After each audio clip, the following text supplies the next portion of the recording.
it doesn't get easier. It's actually getting harder. So very much harder.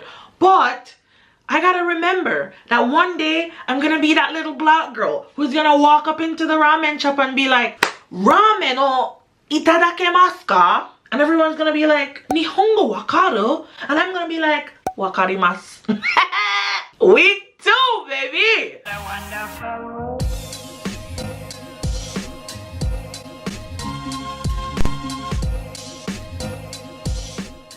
Subscribe!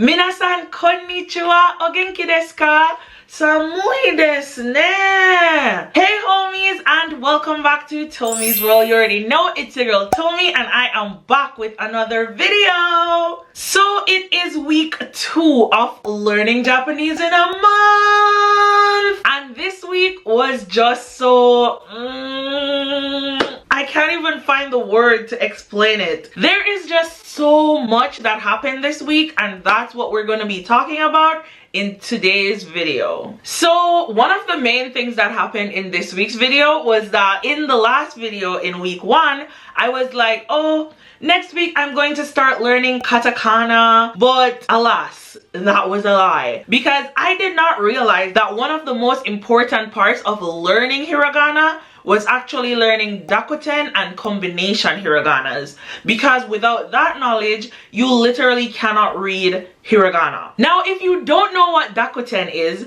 it basically takes hiragana that you already know and adds a symbol to it and changes it into another hiragana. So it changes the whole pronunciation of an entire column that we just studied and learned last week. So it's like, did I learn hiragana last week or did I not? And then for the combination hiraganas, if you added like a small ya, ki would become kya and stuff like that.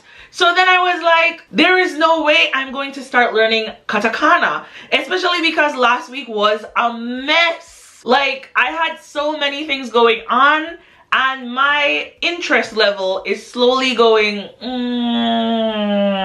okay. So I decided that if I was going to learn Japanese in a month, I needed to find some way to motivate myself and get more interested again, like I was in week 1 in the Japanese learning. So I decided to introduce apps. And luckily for us, the sponsor for today's video was an amazing learning app called Busuu.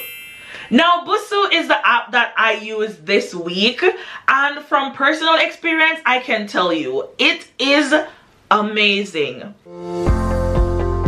I was getting a little bit overwhelmed with the entire like studying Japanese process because I couldn't see it in bite-sized pieces. I couldn't figure out how I would learn this entire language. Now with the Busuu app, they actually break down learning into small, manageable and achievable lessons that make learning much easier, because it's kind of like checking stuff off your checklist. And you're like, okay, I did that lesson, I did that lesson, and they literally tell you how much time you need to do each lesson. So it's like, this will take 5 minutes, this will take 7 minutes. So you can figure out, oh, do I have 7 minutes to spare right now? And you could just take on that lesson in that little free time.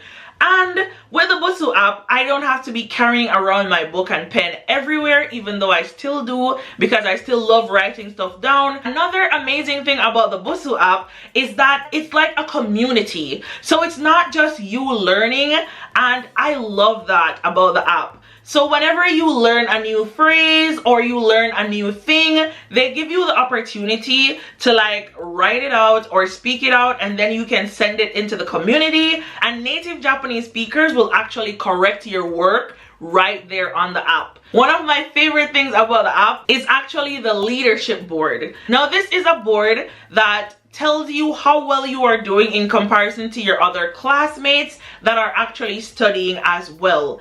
So in my very first week, which is week 2 for us on the app, I was actually first place in like my class, which is super cool because you're not even realizing, but it's motivating you to study. Because for me, I am 100% a very competitive person, so that was super helpful for me this week. I'm raving about it, and it's not even because it's sponsored. I actually really enjoyed this app this week. It helped me so much because I didn't just learn hiragana this week or the dakutens or combination hiraganas. I actually learned other stuff like how to say I'm an English teacher here in Japan. Watashi wa eigo no sensei desu. So you guys can check out Busuu with the links below. You can sign up today and start learning for free, and also you can try the Busuu Premium free trial for an entire week. What are you waiting for?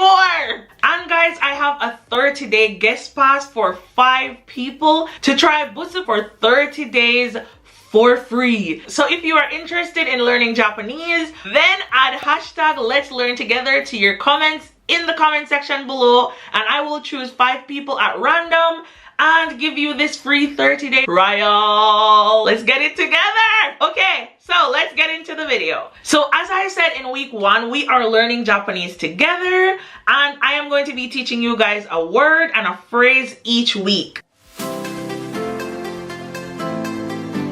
So the word for this week's video is good morning. So to say good morning in Japanese, you say ohayo gozaimasu. Ohayo gozaimasu. Ohayo gozaimasu. Okay? And the phrase for this week is actually to tell someone how old you are. So I am 23 years old, so I would say watashi wa 23 sai desu. So in order to tell someone how old you are, you just go watashi wa, add your age, and then add sai desu to say like years old. So we say I am 23 years old. The Japanese say watashi wa, insert age, sai desu. Okay? So if you guys learned last week's phrase of how to introduce yourself, plus this week's phrase of how to say how old you are, I want you to go ahead and say both of those phrases in the comment section below. For example, I would say watashi no namae wa Tomi desu.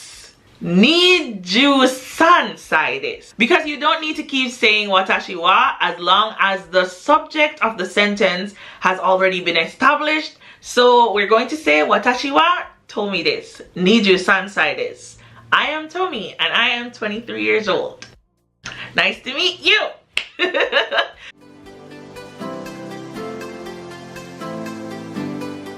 After learning hiragana, I started to realize that a lot of things were a lot easier, and it actually made my life a lot more fun. And I'm going to give you one example that is my absolute favorite thing that happened in week 2. So now that I have learned hiragana, I can actually read the names of my students, kinda, because my hiragana reading is actually really slow. I have to say like shi, ya, ma, but the kids know that I'm calling their name, and they are so excited that I can actually read the names that are printed on their desk, because in my elementary school, my kids' names are written in both kanji and hiragana to make it easier for them because they're babies, and I can read it because my Japanese level is also baby. So everyone is like, oh, Tomi sensei, nani nani nani nani. They want me to read their own names, and that just made this week so amazing. All the kids found out that I could barely read hiragana, but I could try, and they're just like, oh, namaiwa, what is my name, what is my name? And then I'm just there getting a chance to actually practice my hiragana, but actually just being filled with so much happiness and joy just because of this journey that I decided to go on with you guys. So I just wanted to share that story to kind of motivate you guys to study this week. Please study, because it's just so cool to know a little bit of Japanese. And if you don't live in Japan, I'm pretty sure when you see that one hiragana letter that you know pop up on your screen when you're watching anime, you'll be like, I actually know that letter. And it's just that one little thing, but it will bring you so much joy. So don't give up, guys.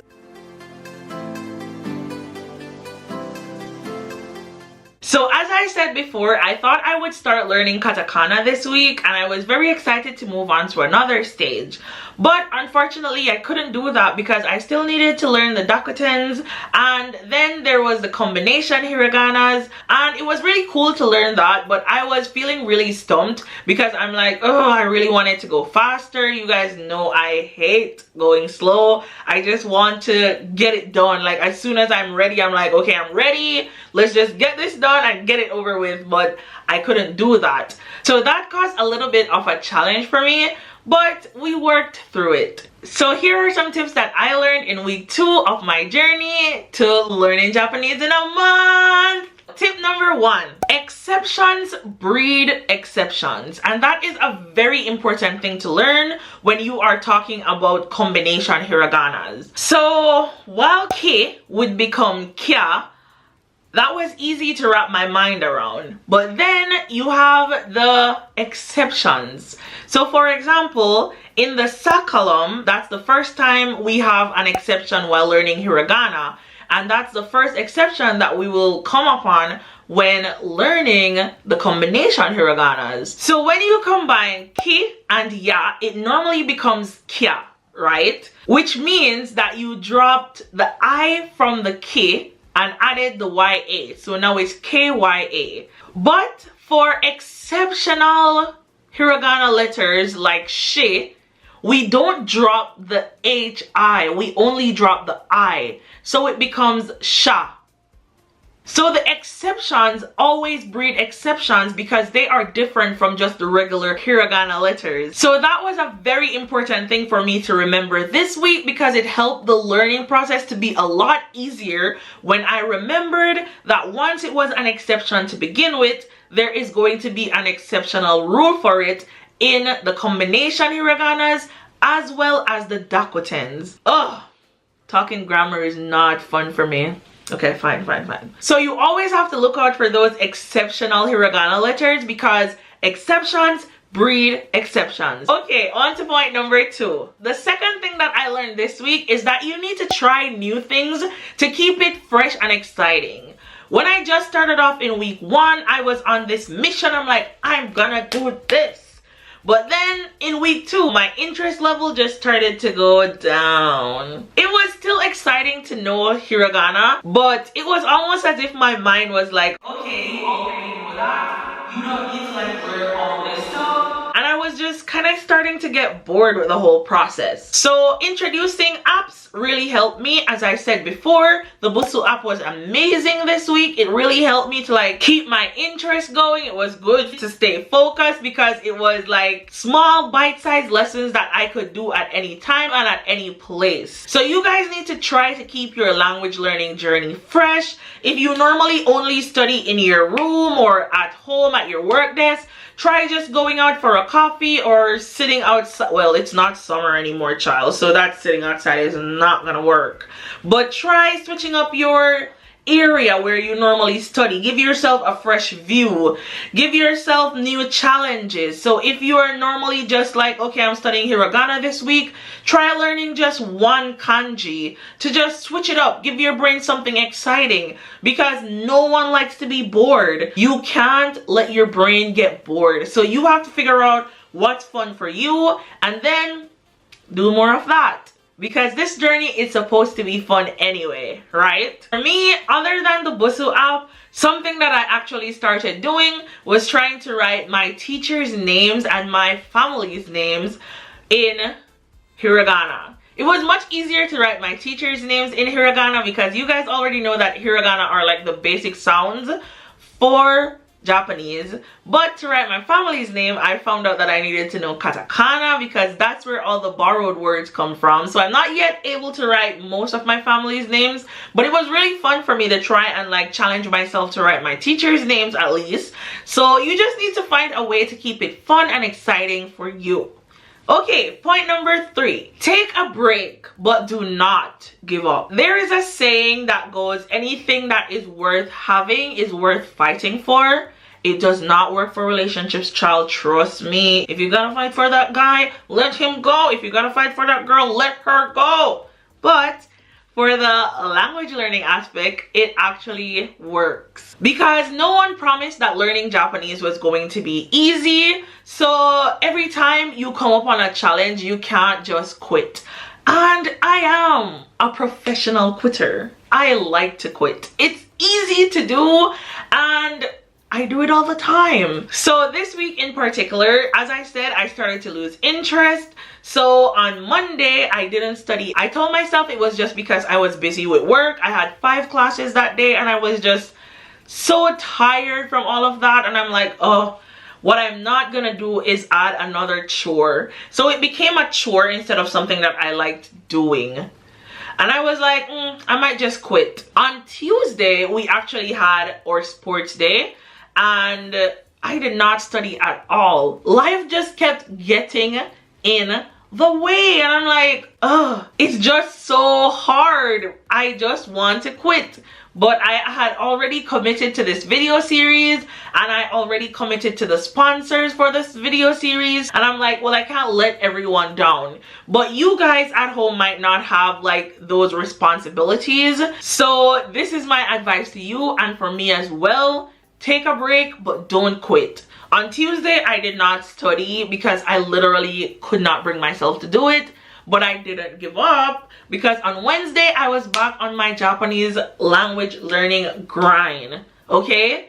And your breaks might be longer. You could take a break for a week, a month, and then you just come back to it because it doesn't matter how long you take off. Actually, don't take like a year off because that might make it a lot harder for you. You're gonna come back like, what is this again? I don't remember. But taking some time off when you're feeling kind of burnt out is okay. Eat some ice cream, take a few days off, relax, chill out, and then come back when you're ready. But don't give up. Point number 4, consistency is key. Now this might seem like it is actually contradicting my earlier point, but it kind of isn't. Because the thing about consistency is that it doesn't mean every single day. In our generation, we have gotten into this hustle mentality where they're like, you gotta be on your grind every single day. No, that's not how it works. Because when you push yourself to the limit like that, you burn out so quickly. The thing about consistency for me is that you just need to set some sort of schedule so you know that, okay, probably I didn't study Japanese on Tuesday, but on Wednesday I will be studying. I didn't study on Thursday, but I'll be studying on Friday.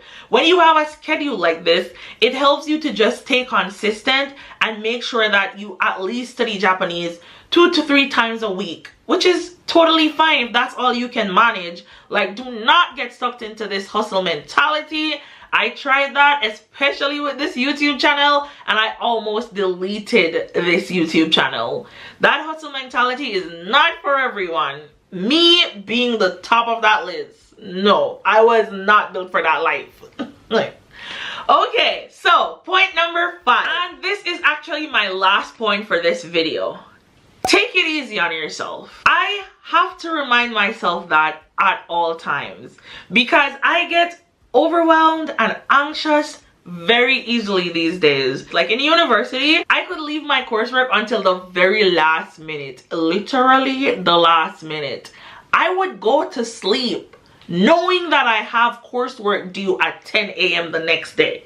Wake up at 4 a.m., write a 6-page essay and still get an A or a B. This new Tomi can't do that. She gets anxious about everything. I don't want to let people down. I don't want to let myself down. I don't want to be a quitter. And then always putting all of this stress on myself. And I have to remind myself, yo, you gotta take it easy, baby girl. Relax. This is supposed to be fun. For me, for the homies, for everyone. So why are you making this so not fun? So for you guys at home, I have to remind you to like take it easy on yourself. You don't need to learn hiragana, katakana, kanji in like 3 weeks. Just take your time. Go at your own pace. Have fun with it. Because when you do it that way, you are much more likely to learn and retain the knowledge that you have learned. and take that from a teacher, because I learned that in college. Maybe. Okay guys, so that is it for this week's video. I hope you guys learned something, very much something. And if you did, don't forget to leave a like, a share, comment, support your girl. Okay guys, so I will see you in my next video. Bye guys. Mwah.